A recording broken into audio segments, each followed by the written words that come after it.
La fille du milliardaire achète un mendiant pour 15 millions, sans savoir qu'il était plus riche qu'elle. Les histoires vraies de Mistivo.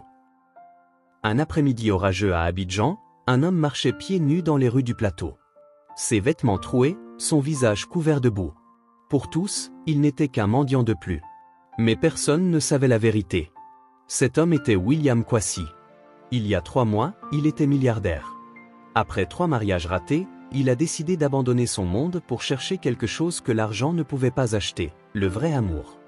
Et ce jour-là, sous cette pluie, il allait rencontrer une femme qui changerait tout. William avançait péniblement, ses pieds glissant dans les flaques boueuses. Les gens couraient s'abriter, le bousculant sans un regard. Il cherchait un refuge quand soudain, un rugissement de moteur déchira l'air. Une Range Rover noire surgit à pleine vitesse. Elle fonça droit dans une flaque énorme. L'eau explosa comme une vague, trempant William de la tête aux pieds. La boue froide couvrit son visage, ses cheveux, ses vêtements déjà misérables. La voiture pila devant l'hôtel Sofitel. La portière s'ouvrit violemment. Une jeune femme en sortit, téléphone collé à l'oreille, parlant vite et fort en français. « Non papa, je te dis que j'ai trouvé quelqu'un. »« Oui, un fiancé. »« Non, tu ne le connais pas encore ? » ?»« Papa, fais-moi confiance pour une fois. » Elle raccrocha brutalement. C'était Sophia Diallo. 24 ans, tailleur blanc Chanel, talons Louboutin, lunettes de soleil malgré le ciel gris. Fille unique de Chif Amadou Diallo, le roi du cacao ivoirien. Elle consulta sa montre Patek Philippe et jura entre ses dents. 3 heures. Il me reste 3 heures. Son regard tomba sur William. Il essuyait la boue de son visage, debout sous la pluie. Elle s'approcha rapidement, ses talons claquant sur le trottoir mouillé. « Toi, viens ici. » William leva les yeux. Son regard croisa celui de Sophia. Elle se figea une seconde. Ses yeux. Il ne suppliait pas. Il ne baissait pas. Il la fixait avec une intensité étrange, presque dérangeante. « Madame m'appelle » Sa voix était douce, posée. Trop claire pour un mendiant. Sophia secoua la tête, chassant cette pensée. « J'ai besoin de toi. Maintenant. 2 millions de francs CFA. Tu joues mon fiancé ce soir à un dîner familial. Quelques heures, c'est tout. » William ne répondit pas immédiatement. Il pencha la tête, un sourire mystérieux apparaissant sur ses lèvres. « Je ne suis pas à vendre, madame. » Sophia éclata de rire, un rire sec et froid. « Tout le monde est à vendre. Surtout ceux qui dorment dans la rue. Alors vous ne connaissez pas grand monde, madame. » Il se retourna pour partir. La panique saisit Sophia. Marcus Traoré.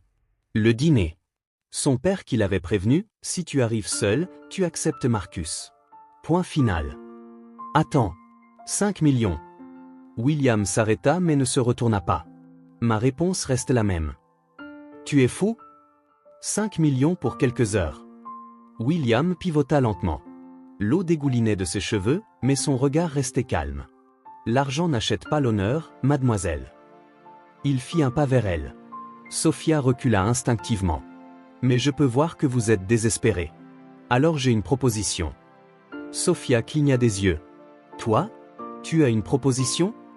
Oui. William croisa ses bras, debout sous la pluie comme si le temps ne comptait pas. 15 millions de francs CFA. Sophia ouvrit grand les yeux. 15 millions ? Tu te moques de moi ? Ce n'est pas pour moi. Pour qui alors ? Pour les enfants d'Abobo. Ceux qui dorment près du grand marché. Ceux qui fouillent les poubelles pour survivre. Le silence tomba. Seul le bruit de la pluie résonnait entre eux. Sophia le dévisagea, cherchant la blague, l'arnaque, le piège. Tu veux que je donne 15 millions à des enfants des rues ? Oui. Et toi, qu'est-ce que tu obtiens ? Le sourire de William s'élargit. La satisfaction de voir quelqu'un faire quelque chose de bien. Et je viendrai avec vous ce soir. Gratuitement. Sophia resta bouche bée. Le monde venait de basculer. Un mendiant. Qui refuse l'argent. Qui impose des conditions. Qui parle comme un homme d'affaires. Qui es-tu vraiment ? William haussa les épaules. Un homme qui a appris que l'argent ne fait pas tout. Alors ? Vous acceptez ? Sophia serra les poings. 15 millions. C'était beaucoup. Mais elle avait déjà dépensé plus en une semaine de shopping. Et si c'était le prix de sa liberté ? Comment tu connais mon nom ? Je ne me suis pas présenté. J'observe, mademoiselle Diallo. Les plaques de votre voiture. Votre montre. Votre façon de parler au téléphone. On apprend beaucoup dans la rue. Sophia fronça les sourcils. Quelque chose clochait. Mais elle n'avait pas le temps. D'accord. Je donne l'argent demain matin. Tu viens ce soir. William hocha la tête. Nous avons un accord. Monte. Il faut t'habiller. Le dîner est à 19 h. 30 minutes plus tard, ils étaient devant la boutique Versace de Cocody. La pluie avait cessé, laissant place à une chaleur moite. Sophia descendit de la voiture, William la suivit. Le vigile à l'entrée regarda William de haut en bas. Ses vêtements trempés et sales. Ses pieds nus. Son visage encore couvert de traces de boue. Il leva la main. Désolé, ce magasin n'est pas pour...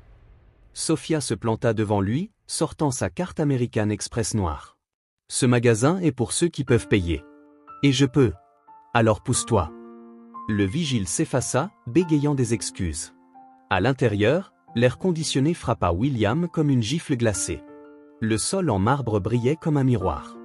Des costumes pendaient au portant comme des œuvres d'art. Une vendeuse s'approcha, le nez pincé en voyant William. « Madame, je ne pense pas que nous ayons ce qu'il faut pour, monsieur. » Sophia claqua sa carte sur le comptoir. « Habillez-le. Du sur-mesure. Le meilleur que vous avez. Costume, chaussures, montre, tout. Je m'en fiche du prix. L'argent parle. » La vendeuse se transforma instantanément, sourire professionnel en place. « Bien sûr, madame. Par ici, monsieur. » William suivit la vendeuse vers les cabines d'essayage. Sophia s'assit dans un fauteuil en cuir, tapotant nerveusement son téléphone. Marcus avait envoyé 5 messages. Son père, cet appel manqué. Elle sentait la pression monter. Mademoiselle Diallo? Sophia leva les yeux. Un tailleur italien venait vers elle avec un mètre ruban autour du cou.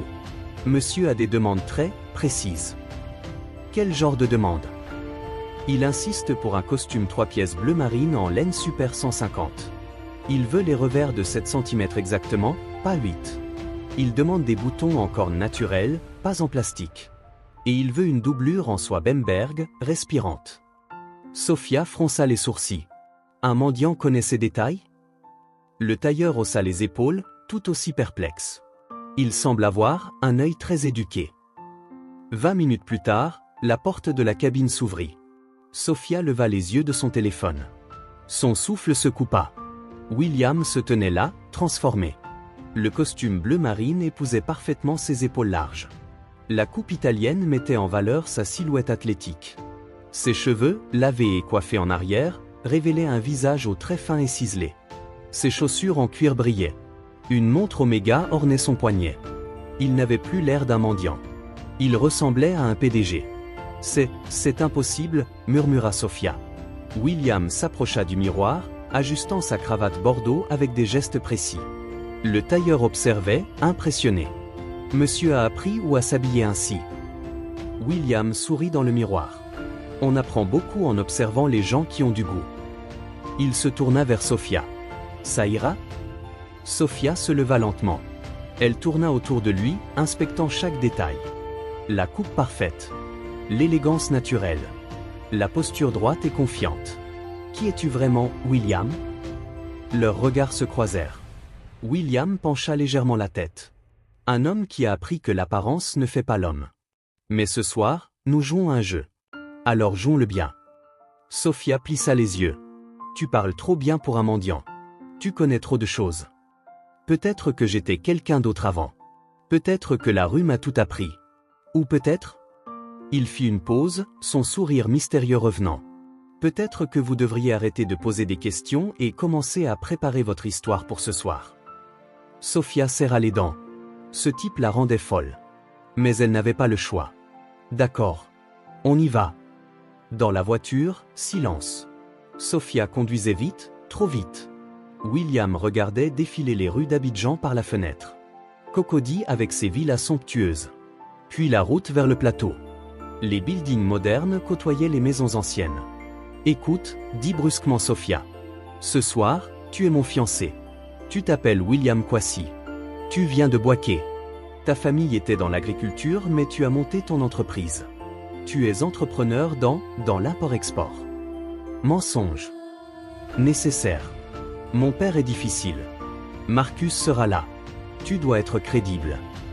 William hocha la tête. Et vous? Pourquoi cette mise en scène? Sophia serra le volant. Parce que mon père veut me marier à Marcus Traoré, le fils d'un politicien corrompu. Un homme qui me traite comme un objet. Qui pense que tout s'achète. Sa voix tremblait légèrement. Je refuse d'être vendu.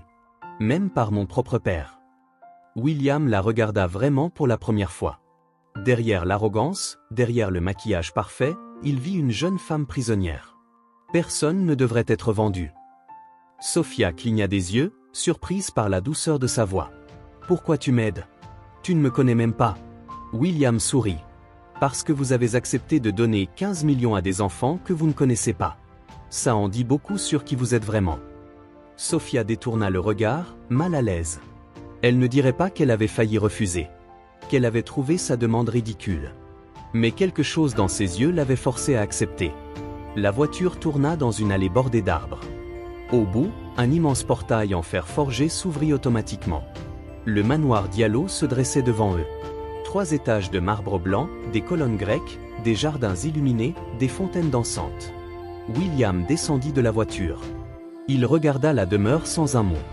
Sophia prit une grande respiration. Dernière chose. Ne me fais pas honte.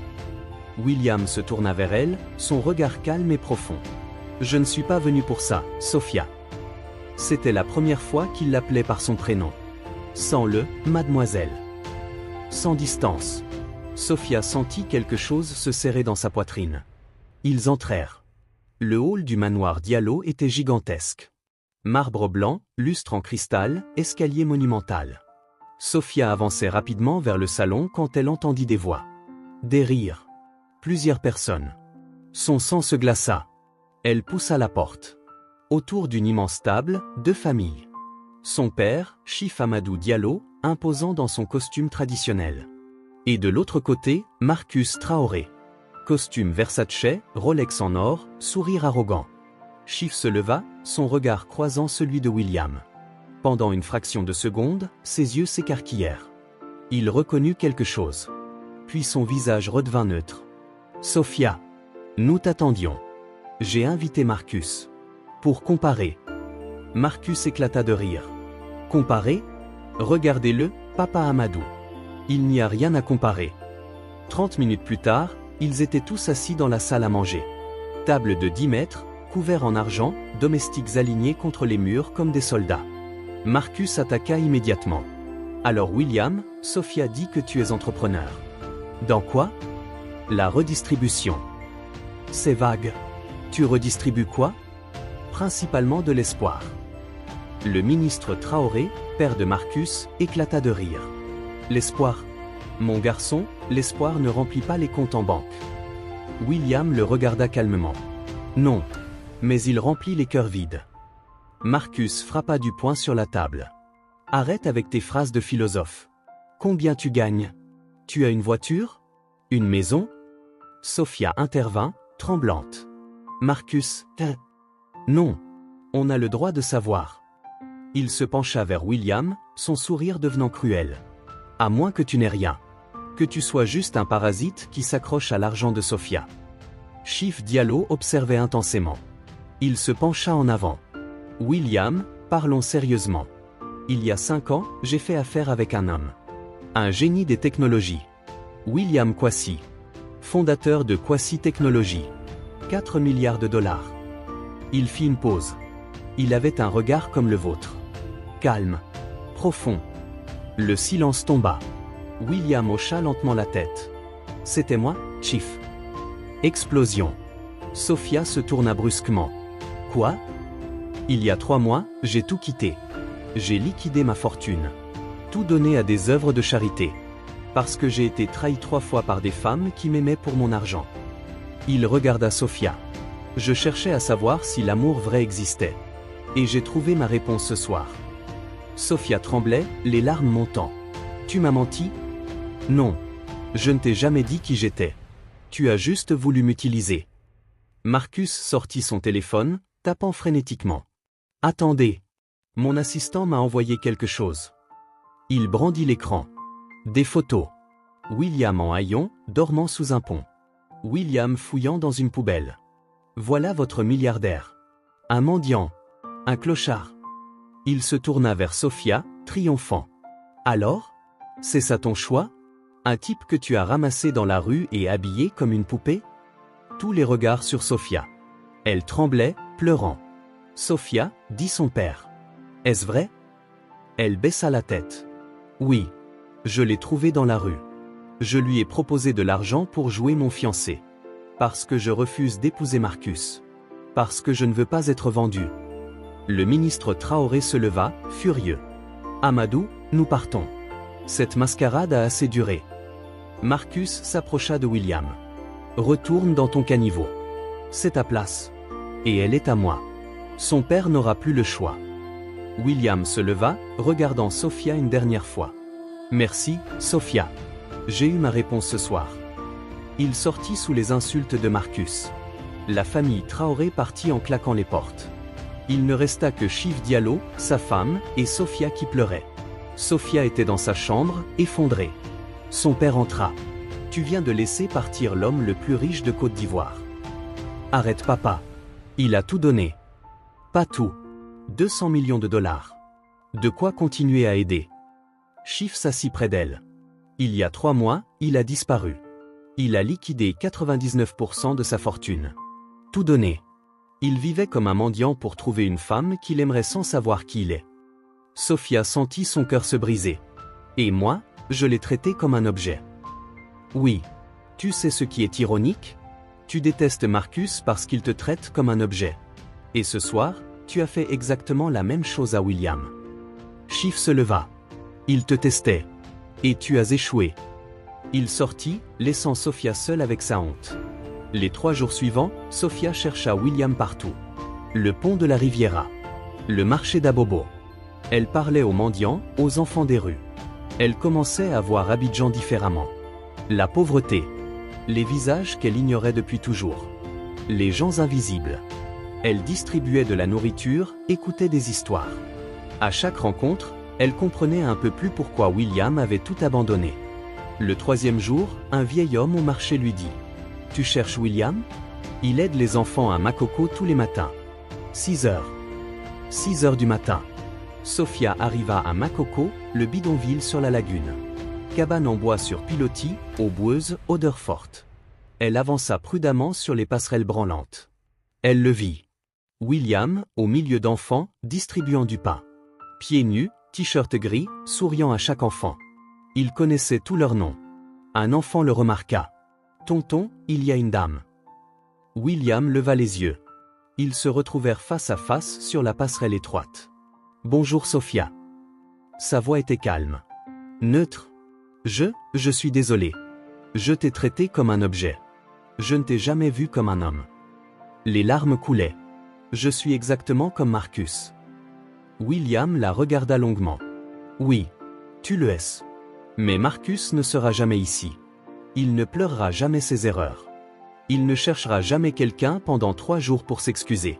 Tu as fait une erreur. Mais tu es ici. Ça compte. » Sophia essuya ses larmes. « Ces 3 jours, j'ai vu des choses que je n'avais jamais vues. J'ai compris pourquoi tu as tout abandonné. Je veux changer. Vraiment. Alors prouve-le. » William croisa ses bras. « Viens vivre comme moi. 30 jours. Ici, à Makoko. Sans l'argent de ton père. Sans luxe. Tu travailleras au centre communautaire. Tu aideras les enfants. Tu vivras comme ils vivent. Si après 30 jours tu tiens toujours, alors je croirai que tu as vraiment changé. » Sophia regarda autour d'elle. Les cabanes. L'eau sale. La pauvreté. Elle pensa à son lit king size. Sa salle de bain en marbre. Ses vêtements de créateur. Puis elle pensa au regard de William quand elle ne l'avait pas défendu. D'accord. J'accepte. Les 30 jours qui suivirent furent les plus difficiles de la vie de Sophia. Elle vivait dans une cabane prêtée par une veuve. Un matelas fin sur le sol. Pas d'eau courante. Pas d'électricité. Les toilettes, des latrines communes. Le premier jour, elle pleura toute la nuit. L'odeur. Les moustiques. Les bruits. Elle voulait rentrer. Mais chaque matin, William passait, lui faisait un signe de tête et continuait. Il ne l'aidait pas. Il observait juste. Le deuxième jour, elle commença au centre communautaire. Nettoyer. Préparer les repas. Laver la vaisselle dans des bassines. Ses mains se couvrirent d'ampoules. Ses ongles se cassèrent. Son dos lui faisait mal. Le cinquième jour, elle voulut abandonner. Assise sur la passerelle, pleurant, une petite fille s'approcha. « Tata Sophia, pourquoi tu pleures ?» C'était Aminata, 7 ans, sourire édenté, robe trop grande. « Je suis fatiguée, ma chérie. » Aminata grimpa sur ses genoux. Tonton William dit que la fatigue, c'est juste le corps qui apprend à être fort. Sophia serra la petite contre elle et pleura encore plus. Le 10e jour, elle ne pensait plus à son manoir.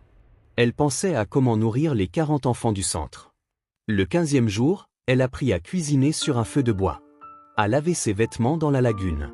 Le 20e jour, elle réalisa qu'elle souriait plus qu'elle ne l'avait jamais fait. Les rires des enfants, leurs câlins, leur gratitude pour un simple morceau de pain. Le 30e jour, Sophia était assise sur la passerelle au coucher du soleil. William s'assit à côté d'elle. 30 jours. Tu l'as fait. Sophia hocha la tête. Tu sais ce qui est fou? Je ne veux pas partir. William sourit. Alors reste. Mais Marcus Traoré n'avait pas oublié. Humilié, furieux, il organisa une conférence de presse à l'Hôtel Ivoire. Les journalistes affluèrent. Marcus entra, costume noir, sourire carnassier. Derrière lui, un écran géant avec des photos de William en mendiant et en costume lors de conférences anciennes. Voici William Kwasi. Milliardaire disparu. Il vit parmi nous, déguisé en mendiant. Il a manipulé ma fiancée, Sophia Diallo. Il l'a éloignée de sa famille et la retient dans le bidonville de Makoko. Les caméras cliquetaient. Il veut mettre la main sur la fortune des Diallo. C'est un escroc. Un manipulateur. Je demande à la police d'enquêter. Le scandale explosa. En quelques heures, les réseaux sociaux s'enflammèrent. Les journaux publiaient des articles sensationnalistes. À Makoko, Sophia apprit la nouvelle. Elle courut trouver William au centre. « William, Marcus dit que tu m'as manipulé. Que tu veux l'argent de mon père. » Il leva les yeux, parfaitement calme. « Je sais. Il détruit ta réputation. » William ferma le livre qu'il lisait aux enfants. « Sophia, tu viens de passer 30 jours ici. Tu as vu qui je suis. Qu'est-ce que tu penses ?» Sophia le regarda. Cet homme qui donnait tout. Qui vivait avec rien. Qui aimait ses enfants. Je pense que Marcus est un menteur. Alors c'est tout ce qui compte. Ce soir-là, Sophia rentra au manoir. Pour affronter son père. Pour lui dire sa décision. Chif Diallo l'attendait dans son bureau. Les journaux étalés, les images de la conférence de presse sur son ordinateur. Papa. Marcus ment. Chif se leva, s'approchant de la fenêtre. J'ai fait des recherches. William a donné 3,8 milliards de dollars. À des orphelinats, des hôpitaux, des écoles. Il n'a gardé que 200 millions. Il se retourna, sortant un vieux document de son bureau. Et tu sais autre chose? Il y a 2 mois, William est venu me voir. En secret. Il m'a proposé de t'aider. Le cœur de Sophia s'arrêta. Chif posa le document devant elle. Un contrat entre William et lui. Il voulait te tester. Te montrer qui tu étais vraiment. Te forcer à regarder au-delà de ton monde doré. Le début, je le savais. Le dîner, tout ça. Les larmes coulaient sur les joues de Sophia. Alors, tout était planifié? Le début, oui. Mais ce qui s'est passé après? Les 30 jours? Ton changement? Ça, personne ne l'avait prévu. Même pas lui. Chif prit le visage de sa fille entre ses mains. Je voyais ma fille devenir superficielle. Aveugle. Je voulais que tu te retrouves. Il essuya ses larmes. Je suis fier de toi. Sophia retourna à Makoko le soir même. Elle trouva William sur la passerelle, regardant le coucher de soleil. Je sais que mon père et toi, vous aviez tout planifié. William se retourna. Tu es en colère? Sophia s'assit à côté de lui. J'aurais dû l'être. Mais je ne le suis pas. Sans ça, je serais encore cette fille horrible. Tu m'as sauvé de moi-même. William sourit. Non. Tu t'es sauvé toi-même. Le silence s'installa. William? Quand tu m'as rencontré, c'était juste un plan. William se tourna vers elle. Au début, oui. Mais quelque part entre le premier jour et le 30e, je suis tombé amoureux de toi. Un an passa. Sophia ne retourna jamais vivre au manoir. Elle créa une fondation avec William, Espoir d'Abidjan. En un an, ils sauvèrent plus de 300 enfants des rues. Marcus Traoré fut arrêté pour corruption. Les preuves que William avait collectées furent remises à la police. 10 ans de prison. Un matin ensoleillé, dans le jardin de leur petite maison, Sophia se réveilla. William préparait le petit déjeuner. « Bonjour Madame Kwasi », dit-il en souriant. Ils s'étaient mariés 6 mois plus tôt. Pas de grande cérémonie. Juste eux, son père, et les enfants de Makoko. Elle caressa son ventre arrondi. Les jumeaux ont bougé cette nuit. William s'agenouilla, posa sa main sur son ventre. On frappa. Chif Diallo entra avec des documents. J'ai signé. La fondation reçoit 50 millions supplémentaires. Sophia se leva, embrassant son père. Merci papa. Chif regarda autour de lui. La petite maison. Les meubles simples. Tu es heureuse? Sophia regarda William. Puis son ventre. Puis son père. Plus heureuse que je ne l'ai jamais été. Chif sourit. Tu te souviens de ce que tu m'as dit quand tu es venu me voir? Dit-il à William. William hocha la tête. Je t'ai dit, Chif, aidez-moi à sauver votre fille. Et je t'ai répondu, sauve-la, et je te donnerai tout. Mais tu ne voulais rien. Tu voulais juste qu'elle soit libre. Chif posa une main sur l'épaule de William. Et maintenant, regarde-la. Elle est devenue la femme que j'avais toujours espérée. Sophia prit la main de William d'un côté, celle de son père de l'autre. Vous m'avez manipulé. Tous les deux. Les deux hommes se regardèrent, inquiets. Puis Sophia sourit. Et c'est la meilleure chose qui me soit jamais arrivée. 3 mois plus tard, dans le jardin de la fondation, une grande fête. Les enfants couraient partout. Sophia, tenant ses jumeaux, les présenta. Voici Amadou, comme son grand-père. Et voici Kwasi, pour qu'il n'oublie jamais d'où il vient. Aminata, maintenant 8 ans, prit un des bébés avec précaution. William regarda la scène. Cette petite fille des rues tenant son fils. Sophia, la princesse devenue guerrière. Chif Diallo qui avait appris à lâcher prise. Tu sais ce que j'ai appris? Murmura Sophia. Quoi? Que l'amour ne se trouve pas. Il se construit. William sourit. Parfois, il faut tout perdre pour tout gagner. Ils s'embrassèrent sous le soleil d'Abidjan, entourés des enfants qu'ils avaient sauvés. La leçon de morale de cette histoire est: la vraie richesse ne se mesure pas en argent. Elle se mesure en vie changée, en sourire partagé, en amour donné. Parfois, il faut tout perdre pour découvrir ce qui compte vraiment. Parfois, il faut descendre au plus bas pour comprendre ce qui est en haut. Et l'amour? Le vrai amour ne cherche pas ce que tu as. Il cherche qui tu es. William Kwasi avait abandonné 4 milliards de dollars. Mais il avait gagné quelque chose sans prix, une famille. Un but. La paix. Et Sophia? Elle avait perdu son monde doré. Mais elle avait trouvé sa vraie maison. Dans les rires des enfants. Dans les bras de l'homme qu'elle aimait. Parfois, le plus grand trésor se cache là où personne ne regarde. Dans un bidonville. Dans un sourire d'enfant. Dans un cœur qui bat pour. Si vous avez aimé cette histoire de William et Sophia, aidez-nous à atteindre les 1000 abonnés en vous abonnant maintenant. Chaque abonnement compte énormément pour nous. Et activez la cloche pour ne manquer aucune de nos prochaines histoires inspirantes. Merci du fond du cœur.